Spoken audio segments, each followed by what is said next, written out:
বাংলাদেশের আইন কতটা জঘন্য হইলে এরকম একটা বুড়িয়া বেটির মামলা লয়।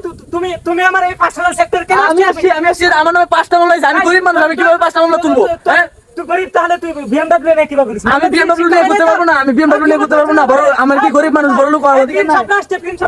আসছে আমার পার্সোনাল বাগানে ও কেন আসছে? আমি আসছি ওকে ওকে সিবাই নিয়ে আসো, ওকে ধরিয়ে দিব, ওকে নিয়ে আসো।